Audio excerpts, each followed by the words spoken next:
આમ આદમી પાર્ટીના ડેડિયાપાડાના ધારાસભ્ય ચૈતર વસાવા આવતીકાલે બનાસકાંઠા જિલ્લાના પાડલિયા ગામમાં પહોંચવાના છે। આજે એ પાડલિયા ગામની વાત કરી રહ્યો છે કે જ્યાં થોડા દિવસ પહેલા ઘર્ષણની સ્થિતિનું નિર્માણ થયું હતું। આ ઘટનામાં 27 જેટલા આદિવાસી સમાજના લોકો સામે પોલીસે ગુનો દાખલ કર્યો છે। આ ઘટનામાં કહેવાય છે કે જે કૂવો હતો પાડલિયા ગામમાં તેમાં વન વિભાગનું કહેવું છે કે તેમની જમીન છે, બીજી તરફ આદિવાસી સમાજનું કહેવું છે કે તેમની સનદને મળેલી જમીન છે। આને લઈને વિવાદ વકર્યો હતો અને વાત હિંસા સુધી પહોંચી હતી।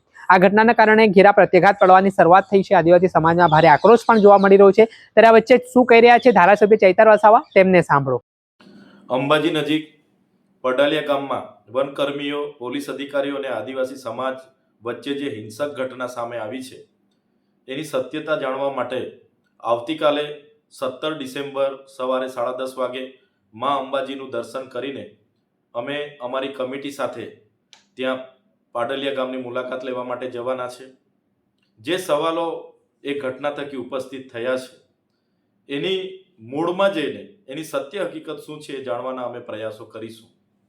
જે ઘટના સામે આવી એ ઘટનામાં જે પ્રકારે વન અધિકારીઓ પોલીસનું જે એસ્કોર્ટ લઈને ત્યાં ગયા અને પોલીસની જે તૈયારી હતી, જે પ્રકારે પોલીસે 10 આગેવાનોને પકડીને લઈ જવાની બળજબરીપૂર્વક કોશિશ કરી, બાદમાં લોકો પાછળ દોડીને લોકોને લાઠીચાર્જ કર્યા, અફરાતફરી મચી, બાદમાં 27 જેટલા ટીયર ગેસના સેલ છોડવામાં આવ્યા, 50થી વધારે રાઉન્ડ લોકો પર ફાયરિંગ કરવામાં આવ્યા અને બાદમાં પથ્થરમારો થયો, જેમાં કર્મચારીઓ પણ ઘાયલ થયા અને આદિવાસી લોકો પણ ઘાયલ થયા।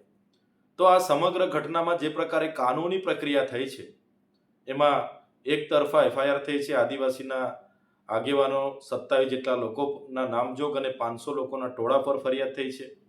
તો શું આ હિંસા ભડકાવવાનું મૂળ કારણ શું છે? કોના સૂચનાથી પોલીસ તૈયારીમાં આવી અને આ હિંસા ભડકી? એ તમામ બાબતોની સ્થળ પર જઈને અમે ચકાસણી કરીશું। જે લોકોના કૂવા તોડવામાં આવ્યા, જે લોકોના ઘરો તોડવામાં આવ્યા, જે લોકોની ખેતી બરબાદ કરવામાં આવી અને જે ગામને ત્યાંથી ઉઠાડવાના પ્રયાસો થયા એ લોકો કેટલા વર્ષથી ત્યાં રહી છે, એમણે 2006 અંતર્ગત દાવાઓમાં આ જમીનોની માંગણી કરી છે કે કેમ, અને કરી છે તો સરકારે કેમ એમને આજ દિન સુધી જમીનો નથી આપી? પોલીસને આજે જ કેમ ખબર પડી એમના ઘરો તોડવા માટે અને આજે જ કેમ એ લોકો કોમ્બિંગ કરીને ત્યાં પહોંચ્યા? શું આની પાછળ ઉદ્યોગપતિઓનો હાથ છે? શું આની પાછળ કોઈ રાજકીય નેતાઓનો હાથ છે કે આ જમીનો પાછળ કોની નજર છે?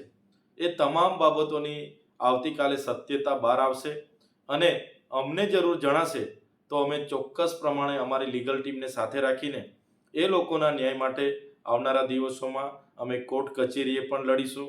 સાથે અમે એ લોકોની સાથે રહીને આજે આખો આદિવાસી સમાજ એમના માટે, એ ખેડૂતો, એ આદિવાસીઓને બચાવવા માટે અમારે સડકથી લઈને સદન સુધી સરકાર સામે રજૂઆતો કરવાની થશે તો અમે બધા જ લોકો સામાજિક રીતે એ રજૂઆત કરવા પણ પહોંચીશું।